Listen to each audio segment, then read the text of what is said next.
जय श्री कृष्णा दोस्तों, बीएसएनआर फैमिली में आपका स्वागत है। दोस्तों आज की वीडियो में हम बताने जा रहे हैं कि सूर्य देवता को जल देने वाले लोटे में एक वस्तु ऐसी कौन सी डालें जिससे कि आपकी मनोकामना पूरी हो सके।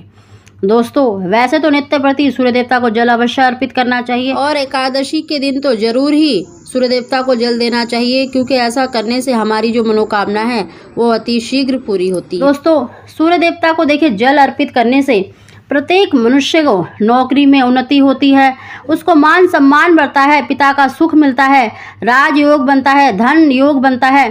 दोस्तों एकमात्र सूर्य देवता ऐसे हैं जो प्रत्यक्ष रूप से दिखाई देते हैं और नित्य प्रति आप उनकी पूजा कर सकते हैं। दोस्तों प्रत्येक व्यक्ति को सूर्य देवता को जल देने वाले लोटे में अपनी मनोकामना पूर्ति के अनुसार चीज़ें डालनी चाहिए। एक वस्तु अवश्य डालनी चाहिए जो भी आपकी मनोकामना है उसी के अनुसार। आज हम उसी की जानकारी दे रहे हैं।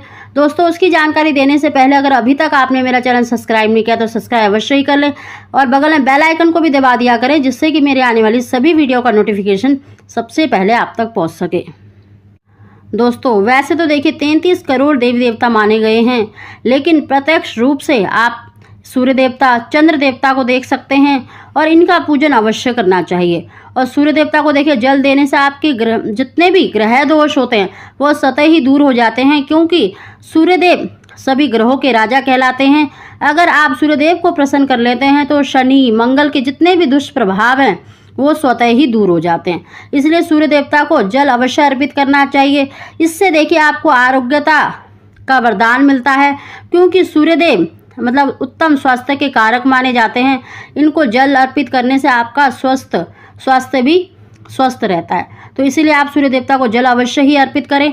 दोस्तों सबसे पहले हम आपको बता रहे हैं कि सूर्य देवता को जल किस लोटे में देना चाहिए और किस समय पर देना सबसे ही श्रेष्ठ माना जाता है। दोस्तों सूर्य देवता को जल देने वाला लोटा हमेशा तांबे का होना चाहिए या पीतल का होना चाहिए, स्टील का, क्योंकि जो तांबा है सूर्य का कारक माना जाता है। तो इसीलिए आप स्टील का ना ले, तांबे का या पीतल का ले सकते हैं। और सूर्य देवता को जल देने का जो समय है वो देखिए ब्रह्म मुहूर्त माना गया है, यानी जब सूर्य उदय नहीं हुआ होता, यानी सूर्य उदय से पहले ही आपको जगना चाहिए। और जब सूर्य उदय हो रहा हो उस समय पर अगर आप सूर्य देवता को जल अर्पित करते हैं तो निश्चित ही आपकी जो मनोकामना होती है वो अति शीघ्र पूरी हो जाती है। देखिए दोस्तों जो लोग उत्तम स्वास्थ्य की इच्छा रखते हैं, समाज में मान सम्मान चाहते हैं, तो उनको सूर्य देवता को जल देने वाले लोटे में थोड़ी सी मिश्री और लाल रोली डालकर अवश्य ही सूर्य देवता को जल अवश्य अर्पित करना चाहिए। आप लाल पुष्प भी डाल सकते हैं।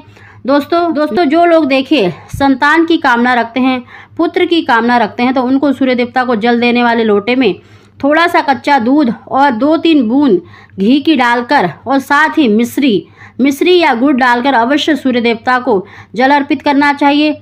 दोस्तों जो देखिए समाज में मान सम्मान चाहते हैं उनको सूर्य देवता को जल देते समय ओम आदित्याय नमः या ओम सूर्य देवाय नमः कहते हुए जल अवश्य अर्पित करना चाहिए। जिन लोगों को देखिए विवाह के योग नहीं बन रहे, विवाह नहीं हो रहा, तो उनको हल्दी डालकर अवश्य चुटकी भर हल्दी डालकर सूर्य देवता को जल अवश्य ही देना चाहिए। दोस्तों सूर्यदेव एकमात्र ऐसे देव हैं जिनको जल चढ़ाने से आपकी सभी मनोकामना अवश्य ही पूरी होती है, क्योंकि ये पिता का सुख देते हैं, आपको समाज में मान सम्मान देते हैं और आपके ग्रह दोष जितने हैं वो भी दूर होते हैं। शत्रु पर विजयी देते हैं, राजयोग देते हैं, धन योग देते हैं, क्योंकि इन्हें देखिए ज्योतिष शास्त्र में भी सूर्य को राजा, राजकीय क्षेत्र और पिता नौकरी का अधिकारी माना गया है। तो ये बहुत ही श्रेष्ठ माना जाता है। और विशेष रूप से एकादशी के दिन अगर आप सूर्य देवता को जल अवश्य अर्पित करते हैं तो निश्चित ही आपकी मनोकामना पूरी होती है।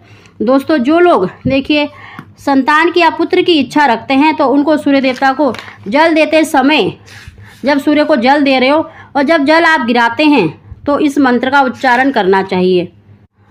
ओम भास्कराय पुत्रम देहि महातेजस्य धीमहि तन्नो सूर्य प्रचोदयात्। ओम भास्कराय पुत्रम देहि महातेजस्य धीमहि तन्नो सूर्य प्रचोदयात्। इस मंत्र का उच्चारण करके आपको सूर्य देवता को जल अवश्य अर्पित करना चाहिए। इस मंत्र का आप 7 बार उच्चारण करें और जब आप जल दे रहे हैं सूर्य देवता को तो जो जल लोटे से गिरता है उस जल से आपको सूर्य देवता को देखना चाहिए। इससे आपके देखिए जो आपकी मनोकामना है अति शीघ्र पूरी होती है। और सूर्य देवता को देखिए ब्रह्म मुहूर्त में सूर्य देवता को जल अवश्य अर्पित करना चाहिए। अगर आप ब्रह्म मुहूर्त में नहीं जग सकते तो 8 बजे से पहले सूर्य देवता को जल अवश्य ही दे देना चाहिए। इस प्रकार अगर आप सूर्य देवता को जल अर्पित करते हैं तो निश्चित ही आपकी जो भी मनोकामना है, चाहे विवाह की है, धन की है, नौकरी की है, संतान की है, पुत्र की है, सभी मनोकामना अवश्य ही पूरी होती हैं। साथ ही दोस्तों एकादशी का दिन है, श्री हरि भगवान का दिन है।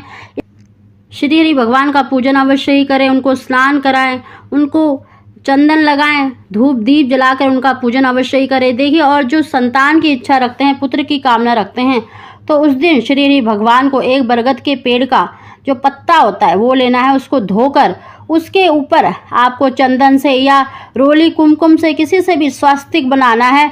और साथ ही आपको देखिए उस पर गुड़ या मिश्री रखकर, और साथ ही आपको एक ऋतु के अनुसार फल, जो भी आपके घर में फल हो उसे रखकर श्री हरि भगवान को अवश्य अर्पित करना चाहिए। और संतान प्राप्ति की इच्छा रखते हैं तो उनसे प्रार्थना अवश्य करनी चाहिए। और ओम नमो भगवते वासुदेवाय मंत्र का या फिर देवकी सुत गोविंदा वासुदेव जगतपते देही मैं तनेयम कृष्णा त्वाहम शरणम गता, इस गोपाल मंत्र का उच्चारण करके एक माला का जाप तो आपको अवश्य करना चाहिए। और श्री हरि भगवान से आपकी जो भी मनोकामना है उसके लिए प्रार्थना अवश्य ही करनी चाहिए। दोस्तों इस प्रकार अगर एकादशी के दिन आप श्री हरि भगवान का पूजन करते हैं, सूर्य देवता को जल अवश्य अर्पित करते हैं, तो निश्चित ही आपकी जो भी मनोकामना है वो अवश्य ही पूरी होती है। दोस्तों एकादशी का दिन सर्वश्रेष्ठ माना जाता है, श्री हरि भगवान का प्रिय दिन माना जाता है। अगर इस दिन आप बड़ के पत्ते पर ऋतु के अनुसार फल अर्पित करते हैं तो निश्चित ही आपको फल की ही प्राप्ति होती है। दोस्तों जिनको भी संतान और पुत्र की कामना है तो उनको अवश्य श्री हरि भगवान का पूजन करना चाहिए। हो सके तो व्रत करें, अगर व्रत नहीं रख सकते तो उस दिन सात्विक भोजन करें। प्याज लहसुन या फिर किसी भी तरह का जिसमें प्याज लहसुन डला हो, मतलब इस तरह की सब्जी का प्रयोग बिल्कुल भी ना करें। दोस्तों ये 2 उपाय करने से निश्चित ही आपकी जो भी मनोकामना है वो अवश्य ही पूरी होगी। दोस्तों अगर आपको हमारी जानकारी